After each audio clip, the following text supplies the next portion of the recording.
Hello and welcome in. We are back. Another night of streaming. We are going to hop on over and get a Best Ball Mania rolling. But before we do that, let's go ahead and hit a fast puppy. So if you are just joining the stream, feel free to hop on in with whatever room we have left here. I'm going to get all set up here on my end. We are currently waiting for 2 people to hop on in. As always, really excited to be here. I know we weren't on the last 2 nights, but we're here again and we're going to get some BBMs rolling before training camp officially kicks off very, very soon. We currently have the 7th overall pick. Let me get this started here. 7th pick in the draft, no 101. If you've been watching my streams, we are trying to get more of the 101 so we can get a little more exposure to Jahmyr Gibbs. Have a ton of exposure currently right now to Bijan Robinson. We need more Gibbs in our lives. So usually here with the 7th overall pick, I like to take a look and see more or less how the first 5 shape out. We kind of have an idea already how they usually shape out around this time, which is usually Jahmyr Gibbs, Bijan Robinson, Jamar Chase, Puka Nacua, and lately, we are seeing JSN drop to the 6th spot, and then we get a surprise pick in the 5th spot, and in most cases I've seen it's been CMC. Now, I find that very intriguing. I did that today. We are currently drafting out of a fast puppy for those who are just hopping on right now to the stream. I did that today.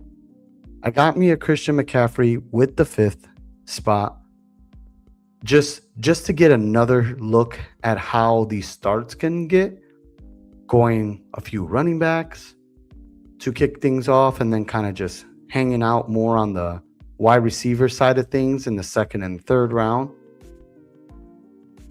So we got the first 5. There was a bit of a shakeup here. Look at this. Gibbs, Chase, and then Bijan with the 3 spot. So in cases like these, there are times we see that. There goes CMC off the board. It's a good time to kind of play with something a little bit different. I've liked to go Ashton Genty, but we're going to go wide receiver here. I'm going to take a little more Amon-Ra St. Brown. I need to get more exposure to Amon-Ra St. Brown, especially for this best ball format. I'm really high on my Bears. I like to get more of those Bear stacks. And if so, we need to start getting a little more correlated for those week 17 correlation here. Let me pull up a little bit here, get some stuff set up here as we are going. For those who are joining right now, we are currently doing a fast puppy. And then shortly after this, we will be doing a BBM. A Best Ball Mania for those that want to hop on over and join us. Should be a fun night. Always look forward to drafting. And Best Ball season is about to come to an end real soon, and all our teams are about to go live. So we need to get this winner going. Look at this.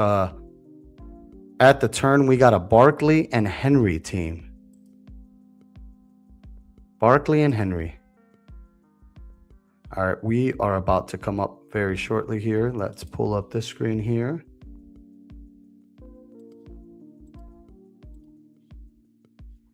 And if you guys saw, our cover boy for tonight is Kyle Pitts. I'm a big Kyle Pitts guy. So I want to talk a little bit about Kyle Pitts. And hopefully we're going to aim for him in Best Ball Mania, but we happen to get him here. That's perfectly fine too. I like this start. Let's go Devon Achane with a little Amon-Ra St. Brown. I don't have too much of that pairing, so I don't mind that start right here.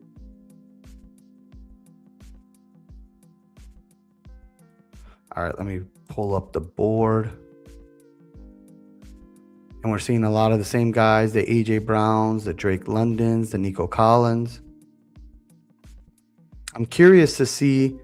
I know we've talked about a few of these guys, like the Rashee Rice, that I expect to shoot up higher and basically kind of cement himself in the second round. I'm very interested to see who those other guys are going to be. And I know we are waiting on a lot of news, but with everything that's about to be underway real soon, I'm sure we're going to start getting a little bit of a shakeup in about this third and fourth round. We're going to see some guys shoot up to the second round and others that may even just drop completely. We've talked about the scenarios of like a Malik Neighbors, who I am still perfectly fine drafting. In an ideal world, I like him more in the fourth round. We're getting a lot of news, or I should say we haven't gotten a lot of news, but we've gotten some news that has made us believe that the chances of him ending up on the PUP list to start the season is more likely than not. And if so, we'll obviously monitor it a little bit more and kind of get a feel more or less of when he could be back. But if so, we do expect him to drop a few rounds down. All right, we got George Pickens dropping to the 27th pick there. We got Breece Hall that just went. We're about to come up here. We're literally right in the spank middle. I don't mind going here. You know, I don't draft very often Trey McBride. Let's see if he comes back around. I'm going to go Achane here. Well, Travis Etienne for most of us, but Achane per him. And I want to add a little more Travis Etienne. I usually go like a Chris Olave there. I have a lot of exposure to that. But if I want to continue on that Saints route, it doesn't hurt to get a little bit of that run game, especially with what they paid to bring him over. We're 9 picks away here from our next pick. We'll see how things shape up. There goes Trey McBride, if I thought he was going to drop any more. You know, Trey McBride was someone I was very bullish on last year. I just loved his profile. I loved everything that he was capable of doing, more importantly for PPR leagues and PPR format. So like right over DraftKings. I had him in my redraft teams and things did look good. But I don't know about this season. You know, the offense technically is supposed to get better from Drew Petzing to Mike LaFleur, the brother of Matt LaFleur. And if so, maybe we should be a little bit higher on him. But right around this area, I mean, usually the two tight ends that I basically click on more often than not is Brock Bowers and Colston Loveland around the 4th and the 5th round, which has made it a little difficult for me to click on this name. But again, on DraftKings, I have no problems clicking him more. We are very dependent on the touchdown aspect of everything here.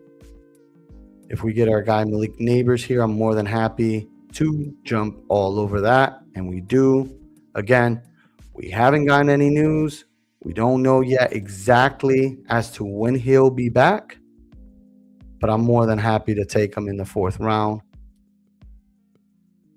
And obviously, if we get any good news that lean our way, the value that we have gotten him at would be absolutely amazing. But we are taking risk. And that is part of why we draft. That is a part of best ball. There are risks to be taken, such as guys as Josh Jacobs. That's a risk we're taking right now. I have exposure to Jacobs. I actually haven't been drafting him lately for no reason in particular. Just hasn't been fitting the type of builds I've been putting together. But I do have a decent exposure to Josh Jacobs. I feel like where we're getting him in the 4th round is solid enough value, especially on a half PPR site like Underdog Fantasy. But again, there are risks with him given his off-field issues currently right now. And we're all waiting to hear what's going to happen next. I know today we did get an update on the Geno Smith information out there too. There was some off-field issues that he was having, but it looks like all charges were dropped and nothing will be going it looks like nothing's going to be pursued on that end. So for now, we're getting him at least a round later, about the 17th round. All right, we're back up here. I am more than happy to take Lamar Jackson. We were talking about him on the stream the other day. I usually like hitting some wide receivers here, but I'm perfectly fine taking a Lamar Jackson. I like to add more upside. And when you're drafting teams like this, you kind of want a lot of upside to bet on, especially with this Malik Neighbors bet that we would be taking, right?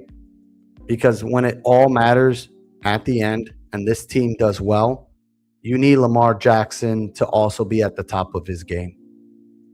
You need the old Lamar Jackson, which is really just 2 years ago, but you need that upside back.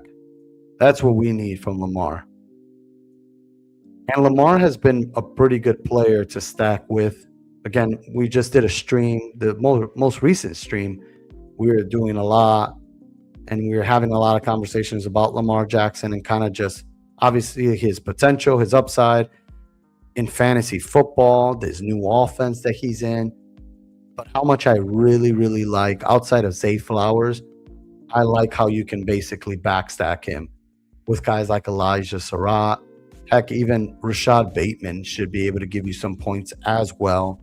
Either he keeps his job, loses jobs, however it may be, he's going to be out there, especially where we're drafting him, which is basically the 18th round. So he's a really solid pick where we're getting him right now, especially given where Josh Allen goes. Josh Allen is going in the 4th round. More time than not, I see him in the 3rd round. So dropping in the 4th round is actually a pretty solid pick for Josh Allen. All right, we're coming up here. This is typically when I like to just grab one of these wide receivers that we have on the board. Marvin Harrison going a little earlier than usual. All right, we got my guy Brian Thomas. I still like taking this, and I know the conversation is going to be and continue to be the Parker Washington versus Brian Thomas. And the reality is, get exposure to both, but definitely have a stance and lean one over the other. We've had folks on our stream here come on and share their love for Parker Washington. I don't have much to kind of put a case on there other than for me personally, at ADP value, at ADP price, I'm not too fond of that click. I think if we were getting Parker Washington later on, somewhere in the 80s, in about the 7th or 8th round, I feel like that price is a bit more appropriate. But where we're getting him right now, I really just, as always, and if you watch me and you know me, I like banking in on the talent. And the talent with Brian Thomas is still inevitable. It's good. And last year, what seemed to be and what most people were reporting was he was injured, wasn't healthy. Then the chemistry with Trevor Lawrence was off. So there was a lot of things. And speaking of Trevor Lawrence, he's off the board. There was a lot of things that went against Brian Thomas. And we are betting that this guy is going to be as good as advertised, as good as we saw him his rookie season. Heck, even with Mac Jones and the numbers he was putting up was just insane. I mean, he was a top 12 player. Last year, we were drafting players like him and Malik Neighbors in the 1st round. So getting guys like Amon-Ra, Malik Neighbors, and Brian Thomas, and you just take a look at how last year was, you're seeing 4 guys who were 1st-round picks last year.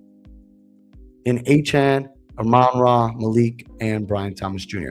All right, here at this running back position, I like to take a Jaylen Warren. I'm perfectly fine with a Ramondre Stevenson. Again, this is best ball format, so I'm big. I do like Travion Henderson, but again, this isn't redraft league, so the Jaylen Warren versus Rico Dotto, the Ramondre Stevenson versus Travion Henderson, although those decisions matter, you still get an opportunity to get those points here. And in redraft leagues, you're starting one, and if it's the week that the other one goes off, I mean, that is painful. It really hurts and it goes against you. Let me put up the board here. Thank you so much for those that are watching the stream. Make sure to hit the like and subscribe button if you haven't already. We are planning to stream another Best Ball Mania, actually the Best Ball Mania tournament. We are currently right now in a fast puppy. Just kind of getting our feet wet a little bit here and giving time for people to hop on the stream. And if you guys want to join, when we do draft the Best Ball Mania, feel free to hop on. Look at that. Blake Corum is shooting up the boards, y'all. I'm a big Blake Corum guy. Pick 84 to Blake Corum. All right, we're coming up here. Let's take a look at what we have next. I like our running back situation here. I think we're in a good spot. I do like getting Blake Corum around here. I would love if DK Metcalf is here for us. I like that click here, and boom, he's gone.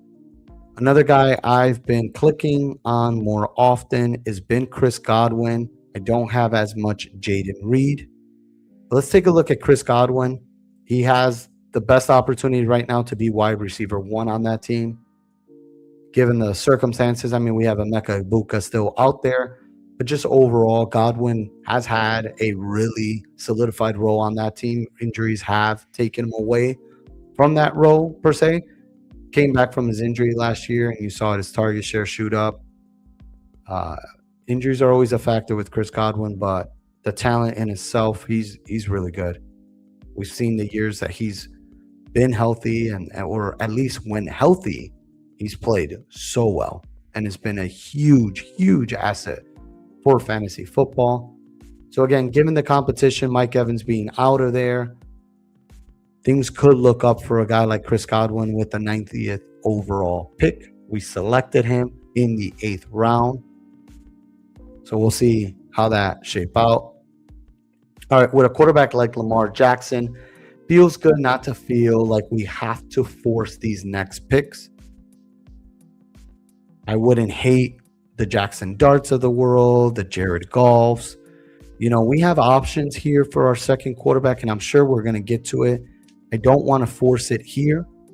I still feel like we can add to either our running back room or our wide receiver room.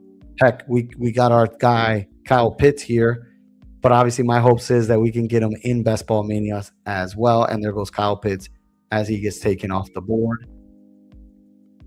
So when looking at the wide receiver position, we have some options here that we're intrigued by. We have Harold Fannin at tight end, and then we have Jonathan Brooks, who's someone I've been clicking a ton of, but it goes right there, and that's perfectly fine. I love Michael Pittman here. I think Michael Pittman is a very solid pick where we're getting him. I do like DK Metcalf, but Michael Pittman really does feel like he's going to be that guy probably with the highest target share out there in Pittsburgh. He fits everything that Aaron Rodgers is doing at this point of his career, that short intermediate passing. I expect a lot of that. That's kind of fits also what Michael Pittman Jr. does, right? And we got to see that out in Indianapolis the years that he was there. So I like Michael Pittman Jr. This is rounding up to be a nice start for the wide receiver room. For our running back room, we have Devon Achane. We have Travis Achane. We got the two Achanes, Travis Achane Jr., and we got Jalen Warren, and then Lamar Jackson at quarterback. I don't mind taking another quarterback here. We're eyeing maybe a guy like Jared Goff. I'm cool with adding wide receiver. See, this is the running back position right here when things start dropping. Jordan Mason is starting to shoot up boards, and it makes all the sense in the world.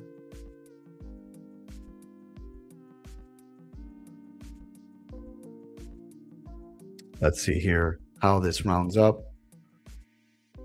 But I am eyeing possibly going wide receiver or quarterback here.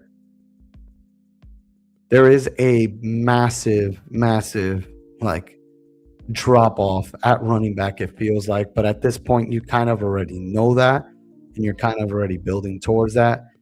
These guys right here, the Kenny Gainwells, the Rashad Whites and the Aaron Jones all have a role on their team. And then as we get deeper into it, there are going to be guys who are more of the backup guys than anything. All right, let's see what we do here. I've been clicking a little bit more Matthew Golden, but I'm just going to take Jared Goff for Amon-Ra St. Brown. Like that correlation here, and it feels strong when you get off to this type of start. A Lamar Jackson and a Jared Goff doesn't feel like we need to force more at the quarterback position. We'll see if we get anything that really drops to us. But as far as roster construction goes, I kind of like our start already. Let me pull up the board here. We have our eyes on maybe stacking a little bit more towards Lamar Jackson. If you're joining now, thank you so much for hopping on. Make sure to like the video, subscribe if you haven't already. We are drafting a fast puppy right now. We will be getting to a Best Ball Mania shortly after this draft. What's up, No Limit Soto? Thank you for hopping on. Is likely off the board. Likely is actually right around this area here. As you see right here, ADP of 130. I like likely this year. I really do. And if you're a Bears fan, you're well aware of Matt Nagy. Matt Nagy likes his tight end. You saw what he did. He signed Trey Burton with the Bears, and the way he was utilizing him. He loves himself some tight end. That's a nice stack for Lamar. Well, the thing is that likely is with the Giants. So it would have been a nice stack for like a Jackson Dart, given that we have Malik Neighbors. I think that pairing would have been well. I don't hate getting as in Isaiah Likely when you have a Malik Neighbors as well, especially if he does start off the season in the pup list. What's up, Ever in Flux, man? Welcome, man. Welcome back. Welcome back. All right, we're a few picks away here. 3 picks away. Let's see what we take a look at. There are some wide receivers I'm intrigued by. She's sleeping this offseason. No worries, man. That's why we're here. That is what we're here for. We're just a few weeks away. Don't worry. I know you're going to get right back into the mix of everything too. Can't believe it, man. We are literally weeks away from the regular season and just a week away from training camp. This is the best time of the year. All right, we got our boy here, Mark Andrews. Think this is perfect when stacking a Lamar Jackson, as we already know. You have the rushing upside with Lamar Jackson, but to get the absolute ceiling, the upside from a guy like Lamar Jackson, getting some of his favorite targets is always the right thing to do. In this case, we got one of his absolute favorite targets, and then we've talked about this tight end room. Isaiah Likely, how we were just mentioning right now to No Limit Soto, is no longer on this team. And then Charlie Kolar is no longer on this team as well. So this tight end room has a bunch of young guys. I can pull it up. I actually don't even know every name in that tight end room. I'm sure I'll brush that up real soon. I'll be familiar with the names, but I wouldn't know who. Let's take a look here real quick. But what we do know is that things look good for a Mark Andrews. And we already know that relationship regardless of who the new OC is. All right, the tight end room consists of Mark Andrews. Wow, Derman Smythe is there. I actually forgot all about that. And then we got some young guys in Matt Hibner, I believe is his name, and then Josh Cuevas. Yeah, Derman Smythe, wow. Was not good at all last year, even for the Bears as a tight end 3. Yeah, this is shaping up to be a lot of Mark Andrews, and then these wide receivers. We might be seeing a lot of that 11 personnel. We're going to see a lot of wide receivers. The competition is really going to be between the Tez Walker, the Jacoby Lanes, the Elijah Surratt. We're coming up here. So again, more reasons to be in on a guy like Lamar Jackson, in my personal opinion. I like Rashid Shaheed here. We're just going to take him. I like this wide receiver room and how it's shaping up. Feels like we don't really need to add more here. As I mentioned, the running back position, I have taken and clicked a lot of Tyron Tracy. I think he's a good bet right where we're taking him. Keaton Mitchell's another guy I take a ton of at this point as both come off the board. But I just think at the running back position here, we're just better off just taking a whole bunch of shots. This running back room it's starting off at 3 solid backs, might look like a 6 running back team. And that's just me telling you that from now. Obviously, we don't know how it's going to shape up, but we'll see what kind of running backs we kind of have off the board. There's guys like Tyler Algier that I really enjoy clicking. So we already know what we got at our quarterback position. I don't like pushing that. I don't want to force any more than what we already have. The tight end room is a good start with a Mark Andrews. We'll add more as we go as well there too. And we're coming up here. And the running backs on the current board right now are Woody Marks, Isaiah Pacheco, Jonah Coleman, Tyjae Spears, Zach Charbonnet. At tight end, we see here these guys. I'm not too worried about clicking those names right now at this very moment. And in the wide receiver room, although there's a few names I don't mind clicking, I like where we're at. We have Amon-Ra St. Brown, Malik Neighbors, Brian Thomas, Chris Godwin, Michael Pittman Jr., and Rashid Shaheed. So it kind of just feels right now we are positioning ourselves perfectly here for a running back. The go here is Jonah Coleman. I am perfectly fine taking here. At this point, when you are drafting a team like this, the bet here is that I think he's more correlated to a J.K. Dobbins, in my opinion, as someone that, as you know, the season continues and based off whatever J.K. Dobbins is giving you, Jonah Coleman might creep in and actually take that type of workload off of him. But we also know that Sean Payton enjoys playing about 3 running backs. So one way or another, Jonah Coleman should be on the field. All right, the go here was to take Tyler Algier, and he comes off the board. So usually when this stuff starts happening, I like to really just, again, we positioned ourselves well at quarterback. We positioned ourselves well at wide receiver. There's no immediate need at tight end right now to force anything. And we're starting to see more running backs off the board. I personally do not like clicking Zach Charbonnet. I have a very, very hard time believing that Charbonnet will be available come halfway even into the season, to be honest. Like, I just don't feel comfortable clicking that name. I think Coleman is more of a threat to Harvey more than JK. Interesting. Yeah, I mean, it could be too, right? I just think that J.K. Dobbins' style and Jonah Coleman's style seems to be more of a similar play style. That's why I feel like they're kind of more correlated. And then R.J. Harvey, it really feels like the role that they have for him, especially as a pass catching back, they're going to utilize him more. What sucks is that J.K. Dobbins, before all these injuries, was such an amazing prospect. And we kind of forget those things when he was at Baltimore because of those injuries. But man, J.K. Dobbins was such a good player. Such a good prospect, I should say. I mean, he was a good player too. He just was always hurt, unfortunately. But I don't hate that thinking. I think overall, Sean Payton's just going to have all 3 guys out there. All right, our running back room is shaping up to Devon Achane, Travis Achane, Jalen Warren, Jonah Coleman, Tank Bigsby. I don't hate here this kind of range as well at the running back position. We got some wide receivers we like here. We got Isaac Tesla that left here. And then really when it comes to that Detroit team, I don't like really pushing anything outside of Tesla at this point in the draft. We got some wide receivers that came off. I am perfectly fine taking some tight ends here, given the running backs. If we get a Dylan Sampson here, more than happy to click that name there.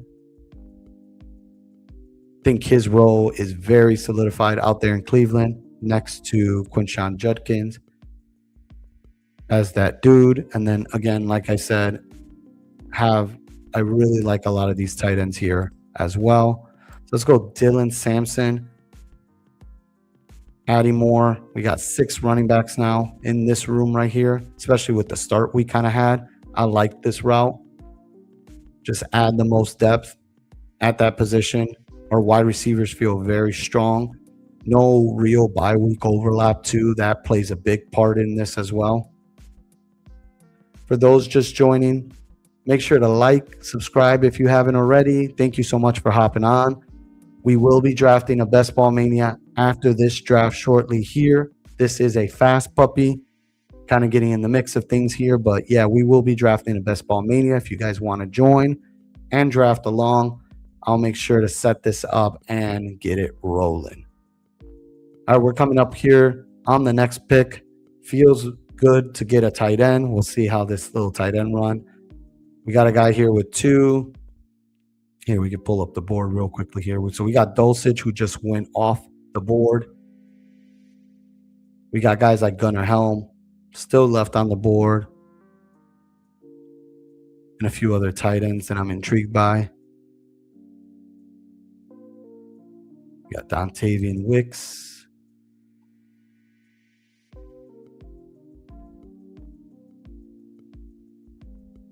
Yeah, see, I would never select Pat Freiermuth over these guys.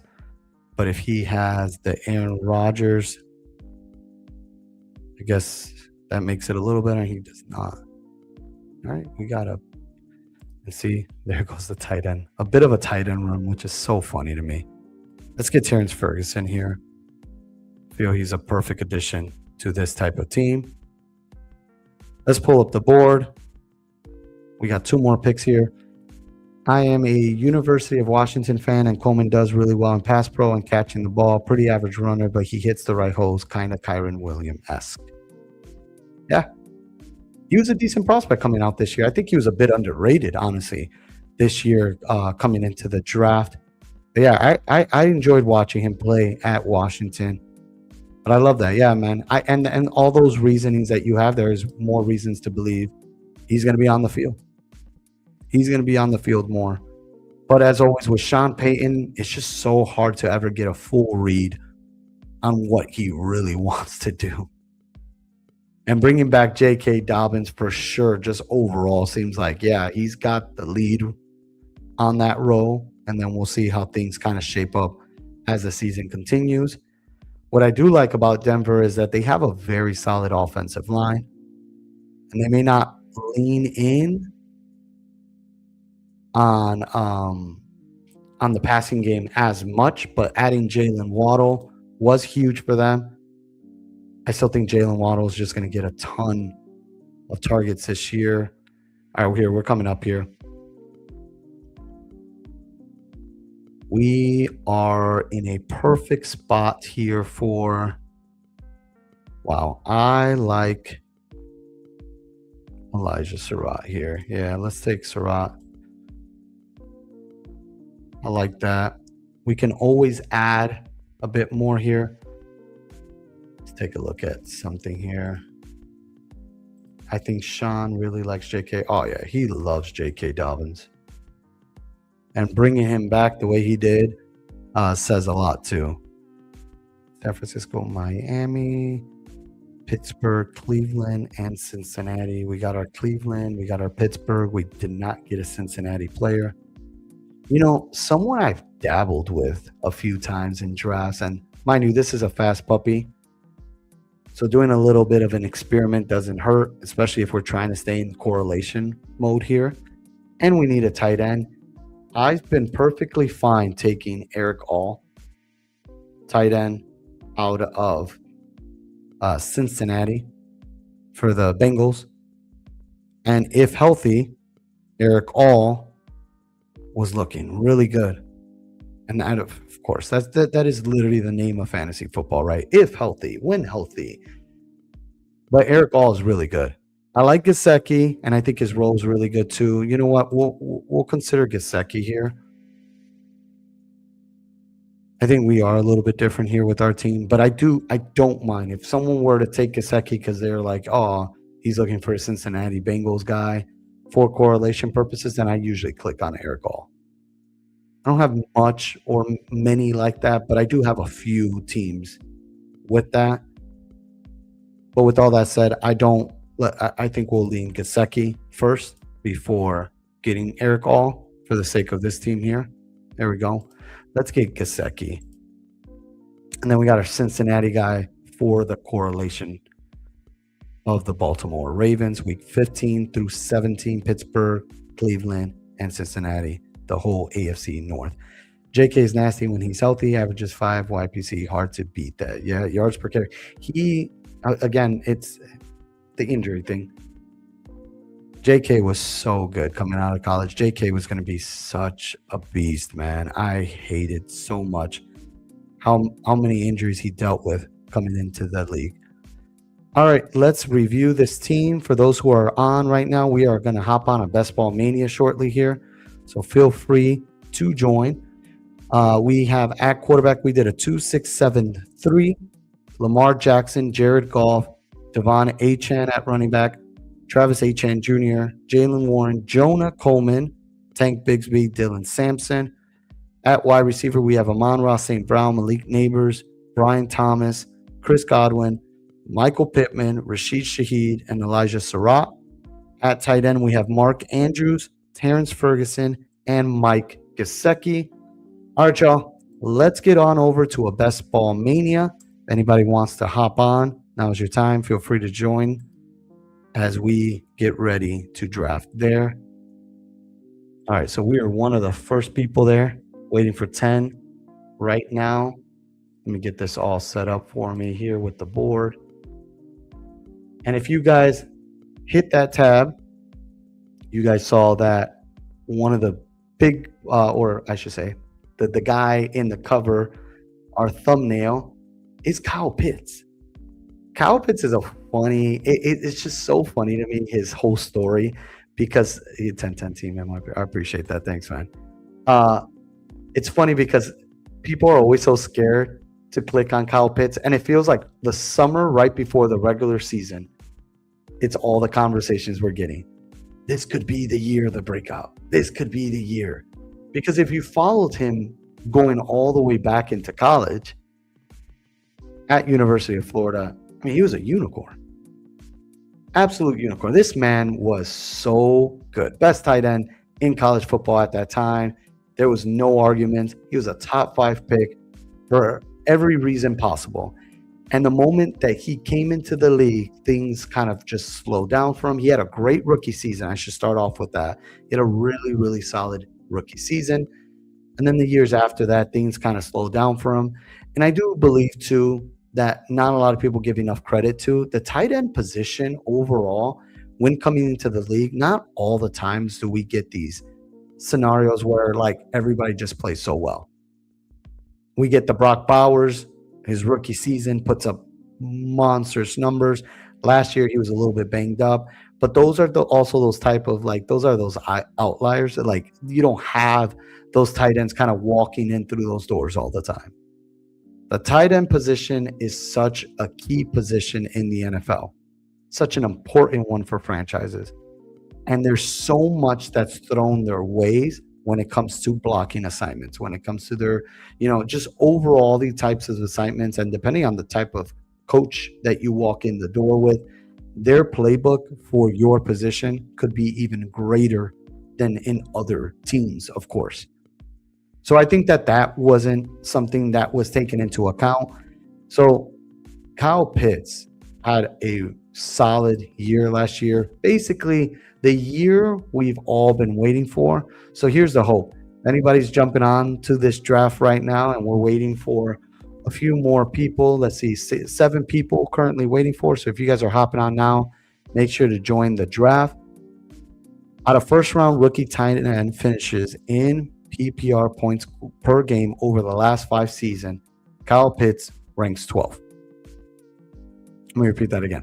First-round rookie tight end finishes in a PPR points per game over the last 5 seasons, Kyle Pitts ranks 12th. And then we have the other thing I was looking at, most receiving yards against man coverage in 2025. I see in first place, we have George Pickens at 583. Second was Zay Flowers at 473, Puka Nakua at 468. 4 was Jackson Smith-Njigba at 433.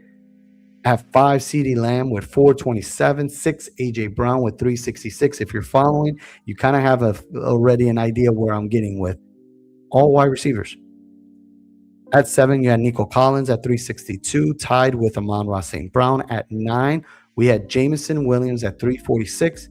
At 10, Michael Wilson, 343. And Kyle Pitts had 330 yards, first among all tight ends last season. And that's most receiving yards against man coverage. The way they were utilizing him in the slot, these are things you saw coming out of University of Florida, just the way they utilize him. That's what made Kyle Pitts so good, because he just wasn't a tight end. He was a receiver in that team. And there were so many things that you saw at Florida that you were hoping to see right away when he came into the league. So we're expecting a lot this season under a new offense, and an offense that really does focus in on the tight end position. And we're hoping that he can really just kind of piggyback off of what he did last season and give us another big year. Kyle Pitts' current ADP right now, where he's being selected, is 106. And when you're looking at all the guys above him, you can make a case all right here, right? But honestly, Kyle Pitts was kind of the guy last season in the playoff race, right? The week 15 through 17, where you just had to have him. Especially, I think it was week 15 where he went off for that 40-plus point game. Absolutely went off. And those are the type of players that you kind of want to get, right? We talk about betting on talent, and we talk about those things. And when you're drafting those guys in round 9, round 10, that's the upside we're waiting for. Now, he may not give you the consistency right now of a Brock Bowers or of Colston Loveland or guys up there, the Trey McBrides of the world. But coming out of college, that was the profile he had. That was the talent profile he had. Again, he got drafted in the top 5 out of a pretty decent draft too that year. So he's, to many, has looked like a bust, right? Because he just hasn't been putting up the numbers that we all wish and hope he would put.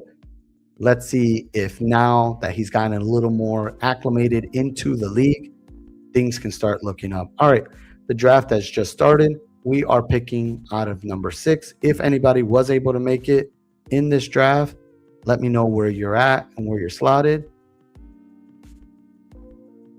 And we are at 6. Last draft, we were at 7 when we were drafting. Let's see here. I have been pushing a little bit of more of the Christian McCaffrey bags right now. As far as the running back position goes, I kind of like that start right now and kind of seeing how things look when you go running back versus wide receiver. We'll see how things go here. Yep, and there we go. I like Ashton Genty just as much up there. But Christian McCaffrey, right? I think that what's baked into this, as always, right? Middle to late rounds, the same thing was going on last season when drafting him. And a lot of that plays into this is this predicting of he's probably not going to play all season, which is what we do every year with Christian McCaffrey. But what do we know from Christian McCaffrey? When he does play the whole season, he's a top 3 pick, sometimes a 101. And it seems like the years we have drafted him to be that, he's injured. And then when we don't draft him to be that, he plays well and he plays right into that level. So it's hard not to click a guy like that. And again, I like to do stuff differently. You know, these wide receivers up here, especially the Chase and the Puka Nakua, just feel so strong going into a draft. But, you know, obviously when you get a 1-2 pick and you start off with the running back position, the way your roster kind of looks, it just seems a little bit easier with the construction aspect of it. I really enjoy kind of starting with one right off the bat and feeling good about anchoring my team with it, and then kind of just adding those guys in. I've done this combo a few times through the Ashton Genty, Brock Bowers, basically betting on that Raiders offense with Clint Kubiak and just simply saying this offense is going to be good. Now, this team right here definitely should get a Fernando Mendoza because there's a lot you're saying there with it. All right, let's take a look here. I haven't really pushed any of the wide receivers. And I don't hate doing that a little bit right now. If Kenneth Walker falls to us here, I'll take Walker. If not, I'll probably take London or Brown. I don't have like a heavy lean on one or the other. Perfectly fine with the type of wide receivers they are for their teams. And we'll see here. Okay, so we are in that position here. So Christian McCaffrey, San Francisco, Chargers, Kansas City, Philly. So we don't have to worry about that per se, any of the correlation aspect. I'm going to go Drake London. I want to add more Drake London to my exposures. I have a good amount of A.J. Brown. I really love drafting A.J. Brown. I think A.J. Brown is another guy we might see closer to that 1-2 turn. But Drake London, I feel his ADP never really like shoots up. He's kind of like right around there. But by the end of the year, you're always questioning like, man, the type of numbers that this man puts up on a year-to-year basis is really, really good. Now, usually the Drake London, A.J. Brown conversation for me when I'm drafting here, I usually lean the A.J. Brown route, and that has a lot to do with the quarterback position, his quarterback, and that offense being an offense that I tend to lean in a little bit more on. All right, we are 5 picks away. Take a look here at what we decide to add. Again, San Francisco has the Chargers, Kansas City, Philly. That's why I wanted that Kenneth Walker CMC combo. Haven't gotten much of that, but it's a really nice combo to start off with. Atlanta has Washington, Tampa Bay, and New Orleans, which is typically pretty easy to get here when you have Travis Etienne and Chris Olave. But let's see what gets dealt to us here. Ideally, adding a running back here would be my goal. But we'll see how that ends up. If Breece Hall falls to us, that would be perfect. I don't think that would be the case here. We got Kyron that just went off the board. I know we mentioned not a lot of Trey McBride, but I don't hate picking Trey McBride, especially getting him in the 3rd round. And there he goes as I start talking about him. All right, Breece Hall was what I wanted here. I like Breece Hall. I think Breece Hall, yes, he's on the Jets, but Breece Hall, the talent is great. I think he's one of the better running backs in the league. I think the exposure on Breece Hall should be had. I like that offensive line. I think it's a good offensive line. Now, it is the Jets, and we do know those things, right? But with what they kind of invested in him, they did not want to let him go. They thought he's just way too valuable, right? I think that's important. Those are the things I like to pay attention to, right? I'm pulling here the depth chart. We have Olu at left tackle. Olu is a really good left tackle, really young tackle. He was actually Caleb Williams' tackle back in high school. Little fun fact if you didn't know. They added Dylan Parham, Josh Myers, not too fond of Josh Myers from Ohio State, Joe Tippmann, and Armand Membu. Armand Membu, another really good tackle. I mean, their 2 left tackle and right tackle are actually really solid going in to the season, young tackles that they have on the team. So we'll see how things shape up. They're in a really, their division isn't as tough as it used to be. You know, they still have New England, obviously, and Buffalo. But Miami is no longer a threat like they used to be. At least we don't expect that to be the case. There goes Jalen Waddle. I feel like Jalen Waddle is people are finally realizing how good Jalen Waddle is and why he shouldn't have been being clicked where he does. All right, let's make a decision here. Let's take some Mike Evans here. I think Mike Evans is another guy that I want to add a little more to on Underdog Fantasy. He's going to be a big red zone threat for them, especially early on. If we believe that George Kittle won't be playing the first couple of games, I do think we might be seeing George Kittle early. But I think that Mike Evans being brought to this team he's going to have a really, really massive, massive red zone row. So I like adding Mike Evans here. Now we got Christian McCaffrey on this team as well. We're 8 picks away. Colston Loveland just went off the board. We mentioned Josh Jacobs in the last stream, or not the last stream, the last draft, I should say.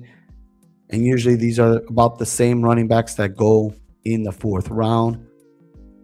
It's rare we see anything kind of shake things up a little bit within the first 4th and 5th round. We'll see how things kind of move around here, coming up in a few picks.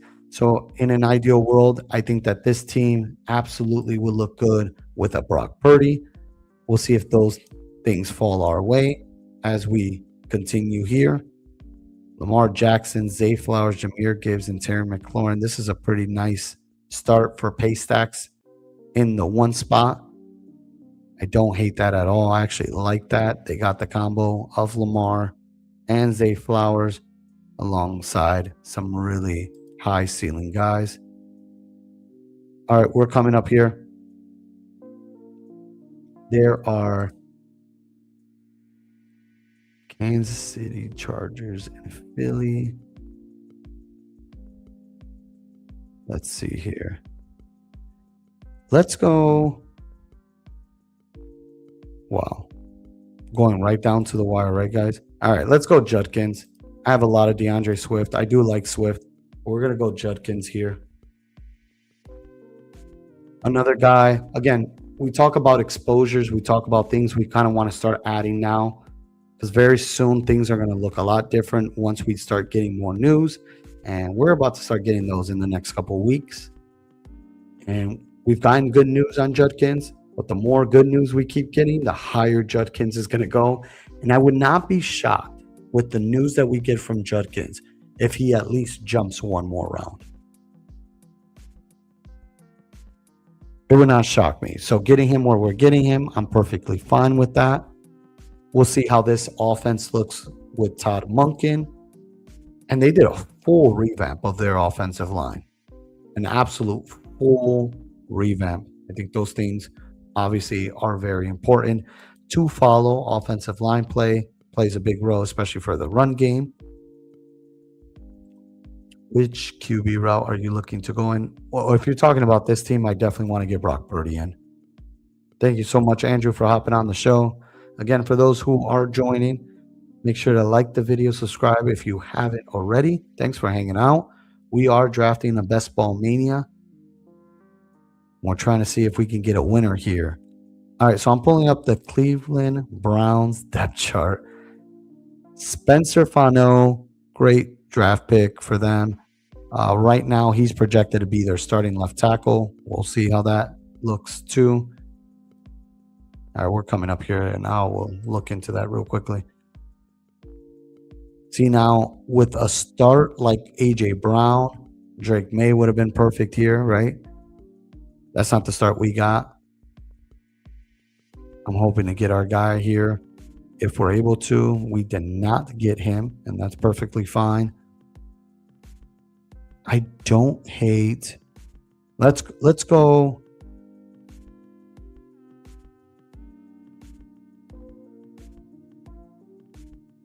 I'm going to go Marvin Harrison. I know Drake May's on the board. I don't want to force. Man, I've been getting a little more Marvin Harrison, and I don't know how I feel about that click. I'll be honest. Again, one of those bet on talent, but again, it's like, okay, we saw what was done under Drew Petzing last year, and now you have LaFleur over there. Kind of saw what LaFleur was able to do with Garrett Wilson when he was the OC with the Jets. We're also talking about a guy who was just with the Rams. So taking a shot there on the talent itself, you know, I'm not going crazy over the picture we saw of Marvin Harrison. He looks jacked. But he was a top 5 pick. You do expect them to implement him in this offense. You know, we know how good Trey McBride is. We saw how good Michael Wilson is. But Marvin Harrison was drafted from this regime right here. Different coaching staff, but the same front office. They're going to want to see a little more from him. And hopefully we get to see that. Hopefully we get to see that coming out of a big draft. He was the number one receiver taken out of that draft. All right, real quickly, I did not forget about the Browns offensive line, not to scare anybody who's just hopping on. So we got Spencer Fano, Zion Johnson, Elgington Jenkins from Green Bay. He was actually pretty good when healthy. Tevin Jenkins, former Chicago Bears. He was on the Cleveland Browns last year, and then Titus Howard. So a full revamp. This offensive line got a new look, and we'll see, you got a brand new offensive-minded coach coming into the room in Todd Monken. So these are the guys he's handpicking to add to the team. See, I wanted Jalen Hurts there. He got taken from us right underneath us. I like going Ramondre Stevenson here. I do feel the wide receiver room. I haven't drafted enough Quentin Johnston. I haven't been fond of drafting him per se. I'll be honest. I've been leaning more the Trey Harris, but when you're drafting, I can't be always clicking the my guys as much as I typically do. I do want different looks. I want to try different things. And as far as the Chargers go, they do play week 15 versus the San Francisco team. So correlation-wise, it just fits. It fits perfectly with what we're building and what we're doing. And if Quentin Johnston does go off at that ADP price, I got something off of him. But I'll bite my words. Now, I drafted a ton of him last season. And for those people who were playing best ball last year, Quentin Johnston, you were getting him in the 17th and 18th round. I kid you not. It was awesome. And again, I'm not a fan of the Quentin Johnston. I'm not. But getting him at that value, getting him at that price, it was worth every gamble for sure. Feels like one of QJ or Ladd are going to be a top 10 receiver. Very possible, especially with how good we expect this offense. Seems like the favorite right now for a lot of people. I'm not saying right now as far as the books go, is that Justin Herbert is going to be the NFL MVP next year. And that offense should be a top 2, top 3 offense.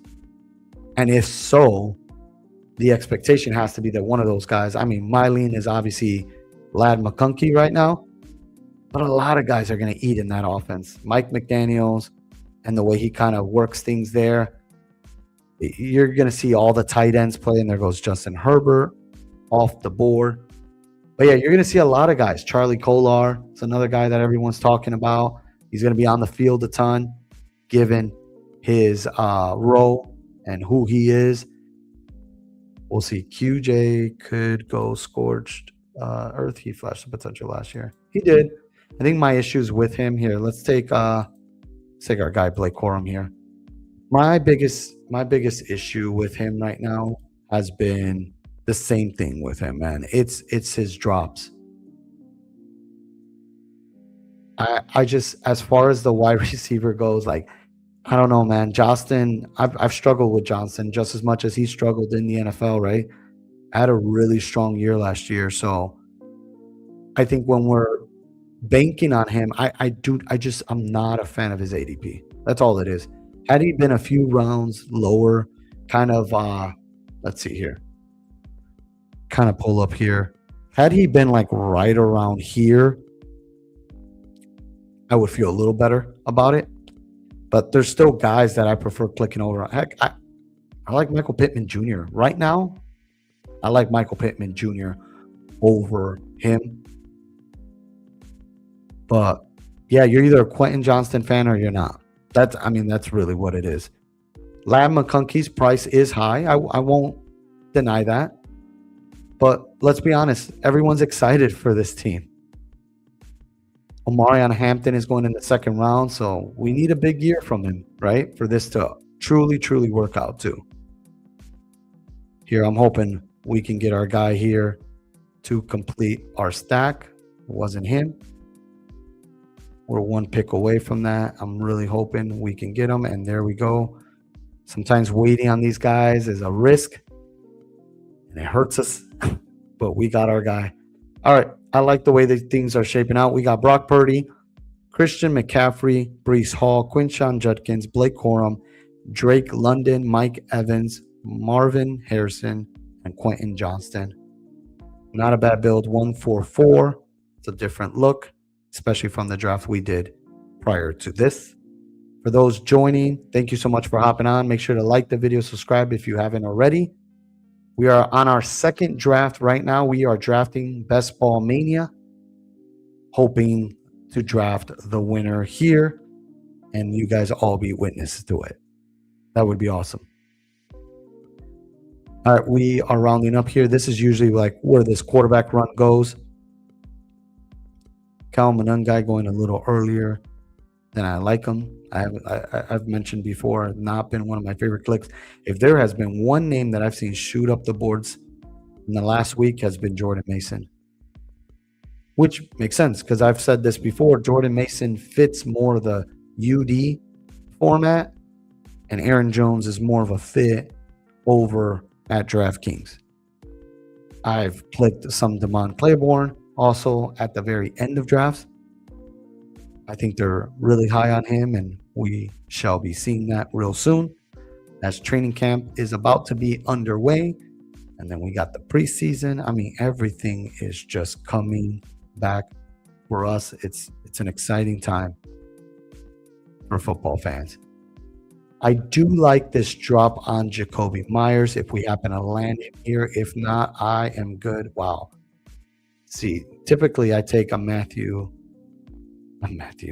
Yeah, Golden there, but we got to take George Kittle.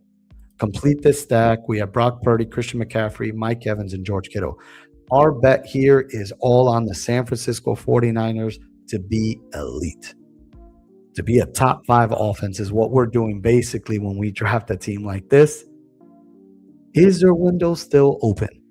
Do they have it in them? I mean, guaranteed for sure with the move they just made for Mike Evans and what they paid for him, they are letting us know, hey, this is it right here. This is our shot. We want to show it. And there's no one better, in my personal opinion, to bet on than Kyle Shanahan. Easiest person to bet on. We can name all the players here, great. But Kyle Shanahan is the guy right there. The genius behind everything here and how this offense works. So we got a full-on stack. Therefore, I want to stick with our correlation that we've gotten. We got a Chargers, and then we need a Kansas City and a Philly guy. Travis Kelce goes off the board. We got a little bit of a tight end run here. We'll see. We're coming up here. We have a 1-4-4-1 build so far. And I mentioned we need KC and Philly. Still think we could kind of get those as we go. Now the wide receiver position here, there's one guy who's just been shooting up boards as well, and Rashid Shaheed. Love taking him. I also like taking Stephon Diggs. It's crazy. Shaheed is going even over Stephon Diggs, who's another guy I've mentioned. You know, and in this case, because of what we're building here, we got Brock Purdy. I'm going to take a Stephon Diggs a little over this here because I still think he's someone that once we find out his team, you're going to see a lot of moves here. He can either go to Washington. Heck, he can even go to Kansas City. We don't know, but we will be finding out real soon. So I like getting as much of Stephon Diggs bags as we can possibly get right now. I know I see the Dallas Goedert move right here happen. He was another guy I was looking at for that Philly stack. But there are guys later on, the Dontavian Wicks. I haven't been too fond of clicking on a guy like Eli Stowers. We just talked about the tight end position. We are reading that, you know, he'll be involved, but not as involved. So things can be a little lighter there. But again, he is getting drafted in the 18th round, and you're banking on weeks 15 through 17. He might just have that game in one of those weeks when it matters most. So I try not to read too much into that, but it does play a little bit of a part in what we're doing here. All right, Rashid Shaheed just went off the board. We could be looking here for another quarterback, especially with the type of quarterbacks we have. And guys like Cam Ward, CJ Stroud, those are guys that you can kind of backstack a lot of these guys over. There are good players that you can kind of like the Gunnar Helms of the world, the Calvin Ridleys that you can add with a Cam Ward. That's just to name a few players. There's still a lot more there. And CJ Stroud, there's still guys that you can kind of backstack with. Not as much for Daniel Jones.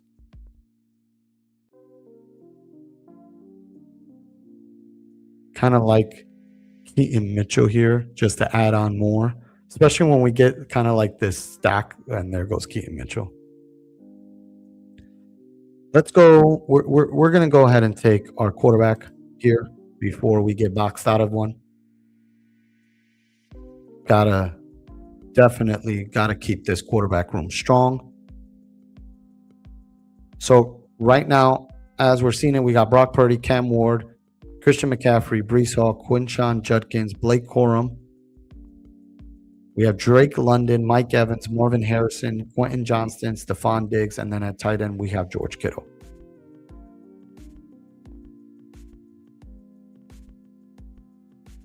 Keaton Mitchell would have been really nice there, just to add more to that stack.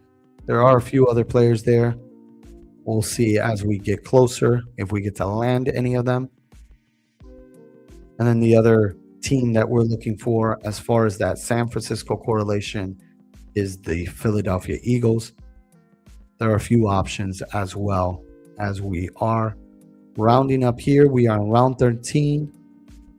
Again, if you guys are just joining the show, thank you so much for hopping on. We are on our second draft of the night. We are drafting a BBM currently as we speak.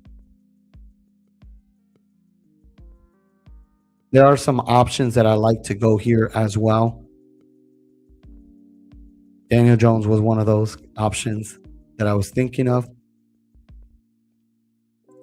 I feel wide receiver wise, there are some options I like here as well, and some for potential stacks. I like Jalen McMillan. We're going to go with Jalen Naylor, who is now with the Raiders. Pretty underrated wide receiver 3 last season. Interested to see how he looks as kind of like the wide receiver 2 in this offense with Clint Kubiak. An offense that he's already familiar with, being under that Shanahan tree with guys like Kevin O'Connell. We're starting to see some more tight ends off the board. One thing's for sure, when building like this in a George Kittle, I definitely want to add more to that tight end room. And I think the guy we are looking for here is Tank Bigsby. In a perfect world, we can add Tank Bigsby. Let me pull up the board here for you guys. Once you get past round 13, it just feels like, all right, round 13 and on, and there goes Bigsby. Round 13 and on, we're not really looking so much at ADP at this point. You're kind of just selecting some of these guys. Some guys are perfectly fine at ADP pricing, right? And others are still not priced correctly.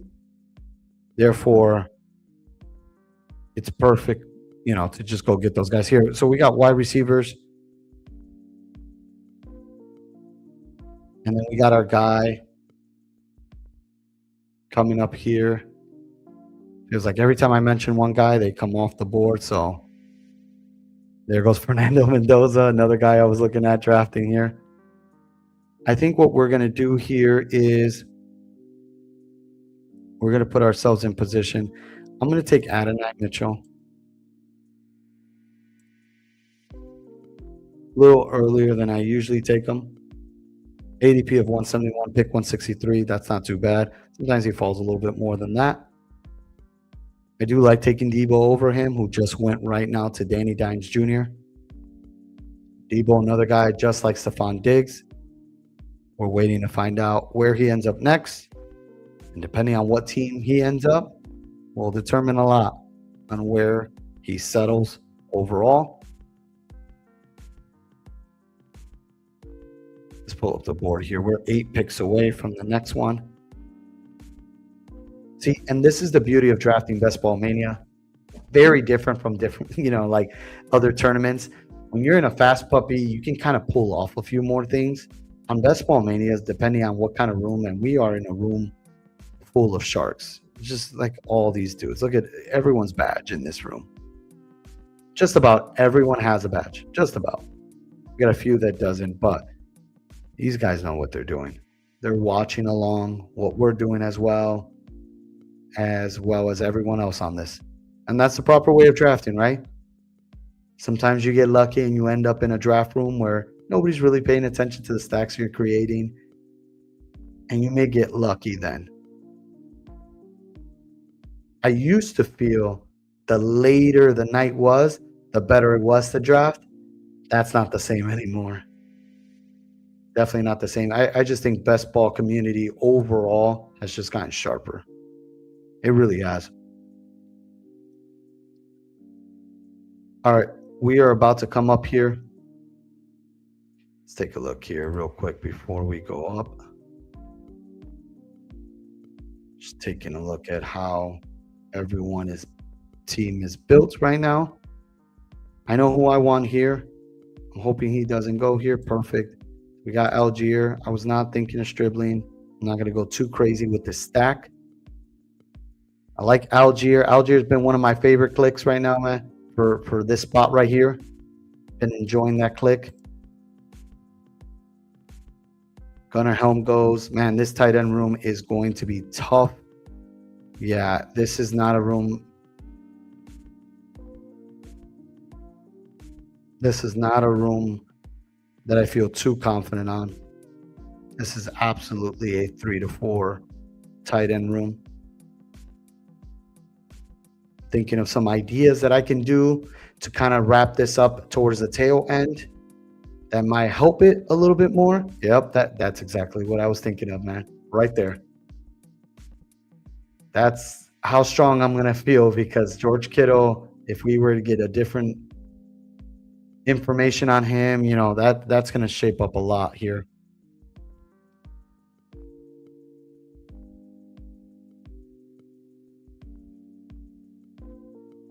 Let's see here.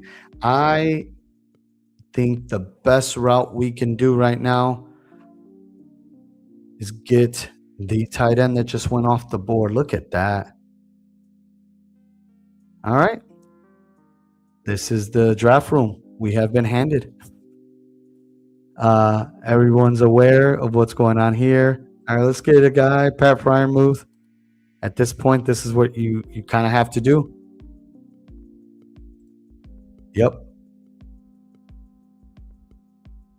Yeah, man. I think his only issue that Tonjes had that we didn't get to see him play a little bit more last season was the fact that he wasn't a good blocker. But I remember how good Tonjes was. He had a really good game versus the Bears, too, in that shootout that they had towards the end of the season last year. But, yeah, that's someone I'm looking at getting later on. We'll see if someone's actually watching this stream and in this draft as well and tries to pull that fast one, because you shouldn't be drafting Tonjes if you don't have Brock Purdy, for sure. He's someone, yeah, there goes Calvin Ridley as I was looking at stacks for him. But there are other ways to still stack Cam Ward. I'm not too worried about that right now. Not the most ideal ways of doing it, but hey, you got to do what you got to do. All right, at tight end here. And look at tight end. We have 2 more rounds, round 17 and 18. So just like how quarterbacks go quick, we're seeing tight ends go quick. And this is a really good draft room. And they knew exactly what to do. And they started boxing me out of it. And rightfully so. I would have been doing the same thing to others. Let's take Dontavian Wicks here. Makes too much sense. We're looking for our Eagle stack here. And by Eagle stack, I mean the correlation for our San Francisco, which now gives us a Chargers player and a Philly player. And all we need is a Kansas City guy. But we already decided on what we're going to probably do at the very end here. This is absolutely a team that is in dire need of another tight end. And quite honestly, I keep it real, and I'm going to keep it real on the stream. This is not the best team I've drafted. Don't feel all that great. Started off good, but the way it's kind of all shaping up right now, not the best. Not the best at all. Let's see what we get here.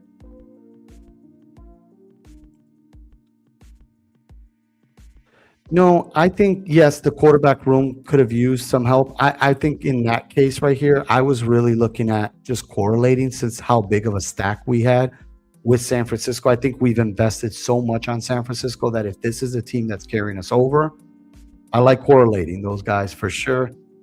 And it was going to come down to a Kansas City player or an Eagles player. And at that point, I liked Wicks, who was still left on the board at that point. But I mean, you could have gone different ways. There's different ways to kind of throw that out there as well. I don't like an unstacked Cam Ward. I really don't. But unfortunately, this is the way, this is what's been dealt to us. True, Purdy has to be a top 3. Oh, for sure. Yeah, everything we are literally, the bet here on this roster right here on this team is that the Niners are going to be great this year and are going to play really, really well. And the best news that we can give for this team specifically is that George Kittle starts the season off week 1. I know we mentioned Tonjes as one. There's kind of like, I don't hate. I mean, I guess Stowers wouldn't have been the worst pick here too with the Eagles move. But the tight end room, again, it's so rough right now that Tonjes just makes so much sense. It does, because if we do get news that George Kittle won't start the season and he's going to be out the first couple of games, then I'm depending on Pat Freiermuth for the first however weeks that's going to be. That's tough. You definitely got to go Tonjes here.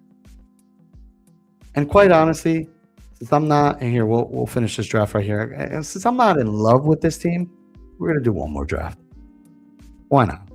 So if you are still on this stream here and want to join us, we're gonna do one more BBM here. Kind of end the night hopefully strong, and we get our guys. We get Adam Randall, DeMont Claiborne, we just talked about shaping out this draft. I think we kind of figured, we did a little bit of a pickup here to save us. I hate the Cam Ward unstacked. Things didn't really work out for us here, the way we were boxed out at the tight end position. But at quarterback, we got Brock Purdy, Cam Ward, Christian McCaffrey, Breece Hall, Quinshot Judkins, Blake Corum, Tyler Algier. I feel solid about this running back room. The wide receiver room, Drake London, Mike Evans, Marvin Harrison Jr., Quentin Johnston, Stephon Diggs, Jalen Naylor, Adonai Mitchell, Dontavian Wicks. And then at tight end, George Kittle, Pat Freiermuth, and Jake Tonjes. Not my greatest draft at all. Don't feel the best about it, but hey, who knows? I've seen crazier things. And this very team here could be the team that actually means something at the end. And I'm just like, wow, I was not a fan of it. But we're going to jump on another one. So if you guys are here, we are waiting for 7 more people. So if you guys want to hop on and join this draft and box me out of tight end again, great. That's fun too. Why not, right? Now I'm looking here to have fun. If you guys haven't liked the video, please like the video. Subscribe to the channel if you haven't already. Check out some of the older stuff that I have there as well. Some of my previous streams. I've had some guests on the show. We had JSU from Run Pure Sports. I've had Mike Golick Jr. now back with ESPN. He was on our show before the NFL draft. We've had Ryan Heath from Fantasy Points breaking down some things as well for Dynasty and everything leading up to the NFL draft. So I got some fun things over at the page here on this channel. You guys want to check it out. And hopefully, waiting on some more Uh, Waiting to hear back from a few others. Maybe we might be getting a few guests here in the next coming month before the regular season kicks off, and then we'll see what happens.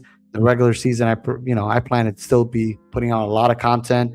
Waiver wire weeks. I was doing a lot of that last year, and kind of just going through free agency with y'all and really figuring it out as we go, and get excited for what this NFL season and fantasy football season has for us. We are waiting for 6 more people. We are doing a best ball mania. If you guys want to hop on, the hope and the goal here is that we get the 101. We can get the 101 here. I can get some more Jahmyr Gibbs bags. That would feel great.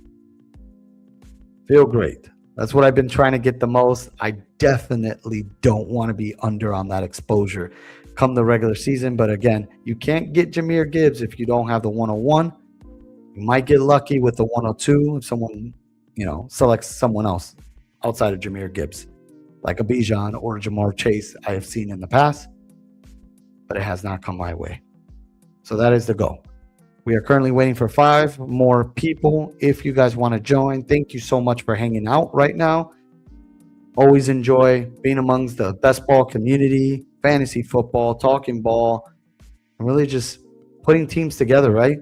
The beauty of it, right? Making mistakes live or putting the best squads live.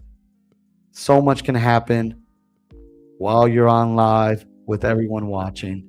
And that last draft was a perfect example of things not really falling your way. Started off hot early on. The team wasn't that bad. I appreciate that, Ever. It wasn't. I just felt the tight end room could have been better. But overall, that quarterback room outside of Brock Purdy, it's hard to stomach. I feel like those are the quarterback rooms that you need at least 3 guys in. And getting Cam Ward unstacked because I had to really just cover a need at another position was tough. Gunnar Helm went a lot earlier than I expected him to go, which sucked. But again, that is part of drafting, right? People are watching what you're doing, and they're going to make those moves. All right, we are waiting for 2 more people. If you guys want to join in, we are drafting a BBM Best Ball Mania here on Underdog Fantasy. Make sure to hop on, like the video if you haven't already, subscribe if you haven't already.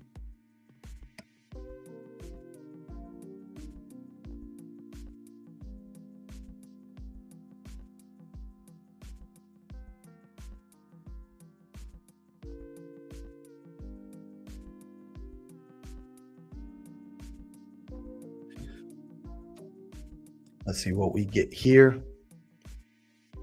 But yeah, Ever, who's your highest exposed player? I'm curious.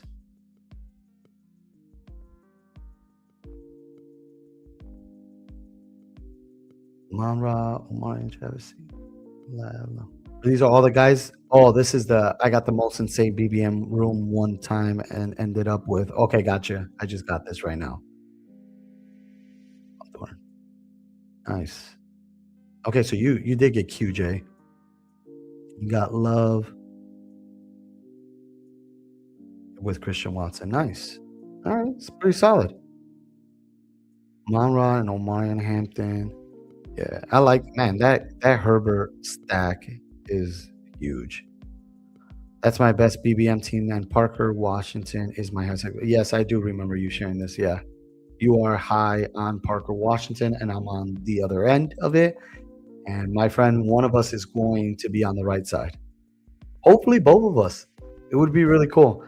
In that case, then Jacoby Myers did not work out. Not a lot of Travis Hunter.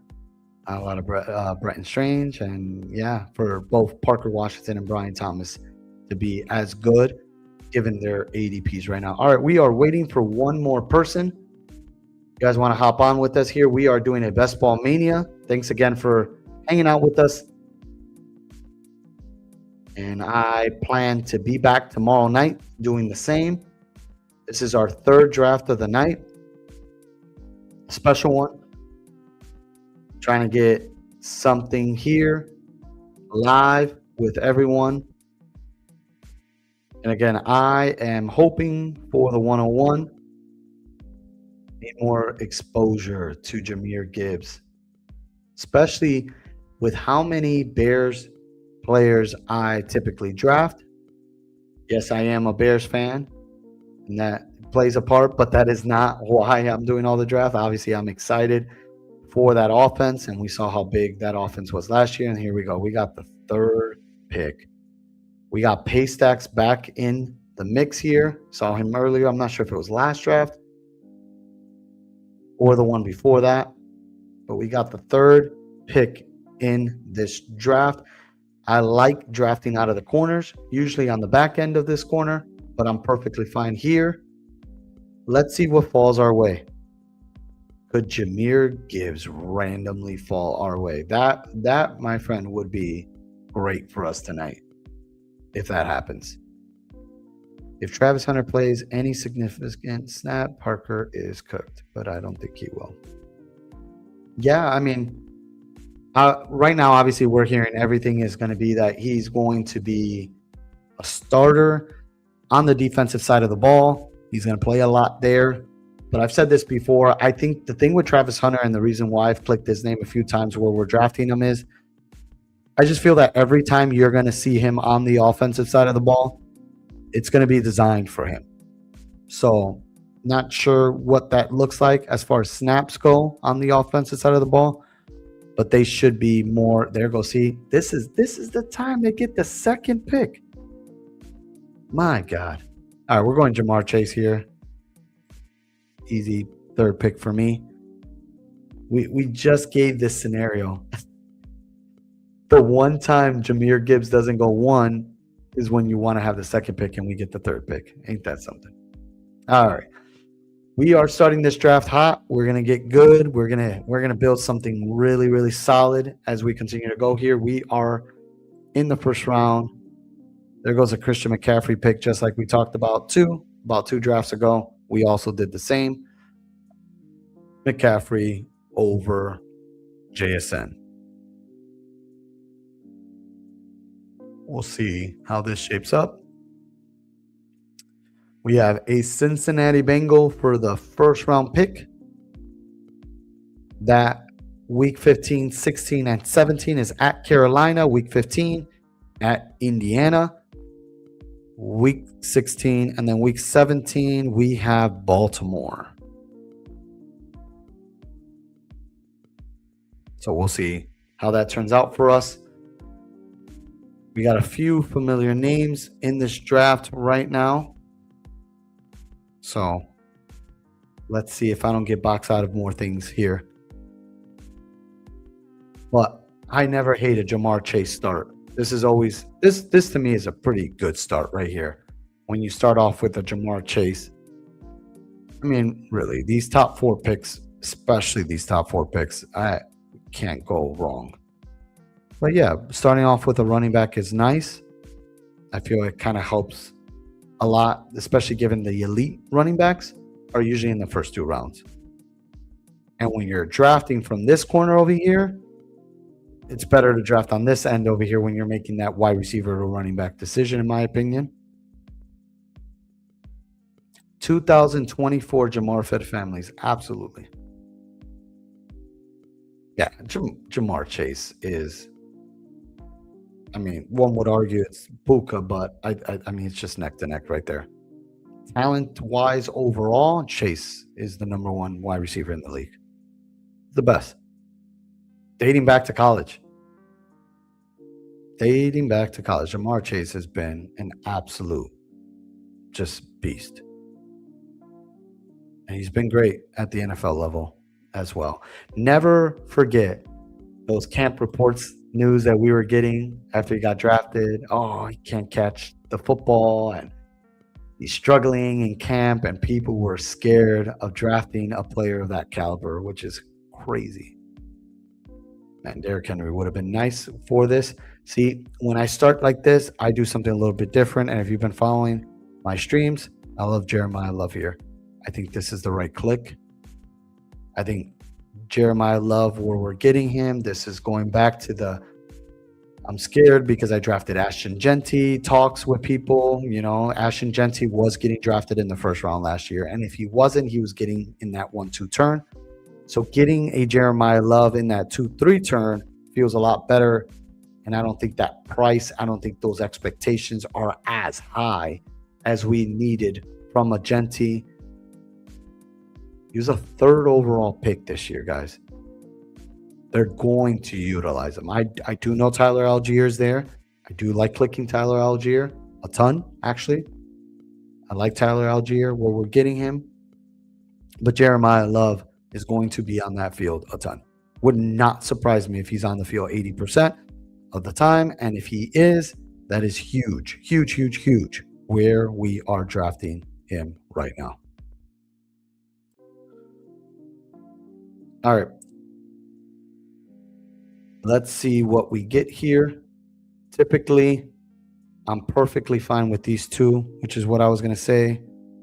Let's go Breece Hall, which is also correlated here with Arizona. Arizona and the Jets play together on week 15. I don't hate that start. Get 2 solid running backs to kick this off. And we got a strong wide receiver in Jamar Chase where we can keep building around this. I hope you get Burrow in the 6th and 7th round, man. I hope so too. There's nothing better than a stacked Joe Burrow with Jamar Chase. It just doesn't get better than that. What's crazy is that Joe Burrow, technically speaking, Joe Burrow's price it's up there. And the only reason you should be drafting the Joe Burrow at that price that he has ADP-wise, it's because you have one of his counterparts. The Chase Brown, the T. Higgins. But in most cases, the best case scenario is if you have Chase. If you have Chase, that's the best way to draft them. I remember when a lot of teams were being built, I want to say 2 years ago, or actually, 2024, people were drafting the T. Higgins and the Chase and the Joe Burrow, trying to get that triple stack. Such a good wide receiver room. Arguably the 2 best wide receiver, the top duel in the league. Next to, who is that? CeeDee Lamb and George Pickens, I would say. As far as duels go in the league, it's a really, really solid duel. All right, I have not been posting this here. Let's get this up on the board. We got Trey McBride going at pick number 28. We have Zay Flowers. We have Josh Allen, Kyren Williams. Josh Allen going in the 3rd round this draft. Every time he's been healthy for a full season, he's been a top 5 quarterback. I agree. I have a little bit more of a hotter take when it comes to Joe Burrow when healthy. I truly, truly believe Joe Burrow is one of the better quarterbacks in the league, like top 3, possibly even top 2. The problem with him is the name of the game. He's not always healthy. But if we get a very healthy Joe Burrow who plays a full season, we're talking MVP. For sure. In this offense, an offense he's already familiar with the weapons he has. His offensive line has gotten better throughout the years. It's not the best, but it works. And that's the most important thing for as long as we've been watching some Joe Burrow. And Joe Burrow is also responsible for one of the greatest college football seasons as well. When he had Jamar Chase, Justin Jefferson, which is so crazy to even say that those 2 wide receivers were on the same team. It's crazy. Crazy, crazy. All right, we are about to come up here. Let's see who we're going to take. See, that's been one of my favorite clicks in the 4th round, Jalen Waddle, and now he's just always going right before me. One of my favorite clicks. But I got Colston Loveland here, and I'm going to take him. Gotta take Colston Loveland every chance I get to Colston Loveland. So excited for the season he's going to have this year. Huge, huge season, second half of the season. He was a little banged up coming in to the regular season and his rookie season last year. But once he was healthy and once he got under this playbook, everything just looked so, so good. All right. This guy just constantly, I feel like where we grab Devontae Adams at this point is free. People bake in this idea, oh, he's too old. This is the same narratives we do every year. Every year. End zone target wise, this guy was one of the best in the leagues last year. And in Underdog, that's what we want. We want those touchdowns. That's exactly what we want. And if we are getting him in the 5th round, gladly take Devontae Adams there. Now, let me pull up the board. We are up in 17 picks. There goes Quishon Judkins. Wow, Christian Watson jumping up a little higher than I've typically seen him, above JMO and above Adams. There goes Lamar Jackson in the 5th round. Still think the price on Lamar Jackson, it's very cheap right now. Very, very cheap. I'm not sure if it's going to move much. I don't know if much news is going to get things shaking a little bit, but I just think that Lamar, when it's all said and done, he might be that player we look back in and say, wow, we were being handed Lamar Jackson in the 5th round, y'all. Like, how much of a difference will he have from Josh Allen in total points, in total half PPR points? Their upsides are very similar. Very similar. So, obviously the argument is if you're in the NFL, I prefer one over the other, and that's Josh Allen for sure. But for fantasy purposes, I'm into both. And if we're drafting Josh Allen in the 3rd round, how is Lamar Jackson not a great price here in the 5th round? And there goes Joe Burrow. Okay, to the T. Higgins guy. So, yeah, Tan the Man just wanted to make sure I didn't get Joe Burrow. That's all it was right there. Wow. Joe Burrow. Couldn't get him ever. I mean, he wasn't really off ADP there.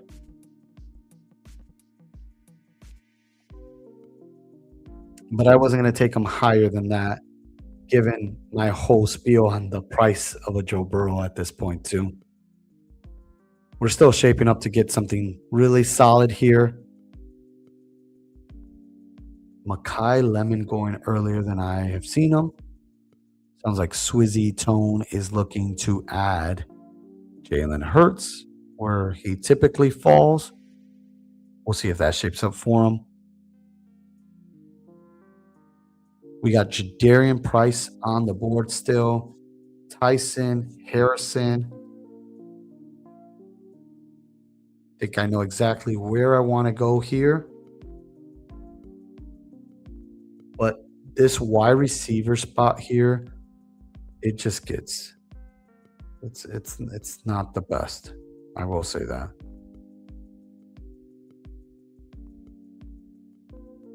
We're going to go quarterback here. I do like Jordan Tyson where he's at, but we're going to add Caleb and Colston Loveland together, like my elite tight end, like the elite quarterback. Caleb was not going to make it all the way around to me. I didn't expect to see it. Even if they didn't have it, I've already been in a few drafts to know, don't take that risk. Jalen Hurts is going here to Paystacks, who has Devontae Smith already. Took the fall on Tyson. There goes Jalen Hurts is about to go. We're waiting to see that move happen. Ever, are we going to land Quentin Johnston all over again? Is that what's going to happen here? It's just too high. I love Tony Pollard here. Then we got DK Metcalf. Let's take, I'm going to go DK. I like DK where he's getting drafted at. I like Michael Pittman even more there where he's at. And Tony Pollard is usually my click, but I do want to add a little bit more to this wide receiver room. I really do. Not to say it's not a good one, but think about the starting positions, right? And in best ball, we have what? 1 quarterback, 2 running backs, 3 wide receivers, 1 tight end, and a flex spot. Not only the depth at wide receiver is important to me, but the talent at wide receiver is also crucial for me. This is Aaron Rodgers last year. He's pretty much confirmed it. That's been the reports. I expect him to play all year long. And we might actually see him go all out there. See how that turns out. But I expect these guys to eat in this offense with Mike McCarthy now there. So that's a big one right there. The offenses under Mike Tomlin has not looked the same in a very long time. His defenses have not looked the best lately as well. Now, he's got good defensive players, but the defenses in itself has not looked good. And offensively speaking, we saw what happened last year with Arthur Smith. Aaron Rodgers back with his guy Mike McCarthy from the Green Bay days. And we already know what Mike McCarthy likes to do. So, offensively speaking, these wide receivers should eat. How they deploy DK Metcalf will be very interesting. Will he just simply be a deep target guy again? I mean, he's got a pretty decent rapport with Aaron Rodgers. Problem was, can Aaron Rodgers get the football out like that? Did not look good last season. But the talent at pick 75 felt good. 7th round, DK Metcalf feels good given what we know his upside is. See, the thing with DK Metcalf that people forget is that he doesn't need to be just a deep threat. You can give him the ball not far out, right? An intermediate pass, short pass, and he's a yak guy. He could take it far. So we'll see how innovative and just the designs Mike McCarthy might create. We'll see. Should be interesting. Again, Aaron Rodgers last season. They're going to go out with a bang.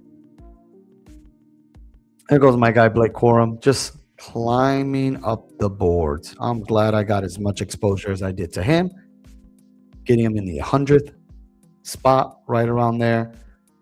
A little over that at times.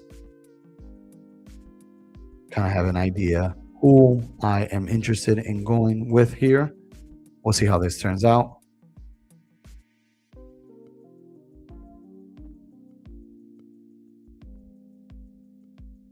See, the running back position also gets to this point here where you're just like, wow. But I do like here. Let's go RJ Harvey. Let's get a Denver guy in the mix here. We got Caleb Williams, Jeremiah Love, Breece Hall, RJ Harvey, Jamar Chase, Devontae Adams, DK Metcalf, and Colston Loveland. If you are joining the stream for the first time, please make sure to like the video, subscribe if you haven't. We're going to be back around the same time tomorrow, drafting more Best Ball Manias. If you guys want to hop on the drafts as well, would be fun. Just having a good time here, talking ball. Let's see what we get here. We get Laporta. We get Dobbins. Yeah, see, this is quite the... I'm not a fan of the Kyle Manung guy.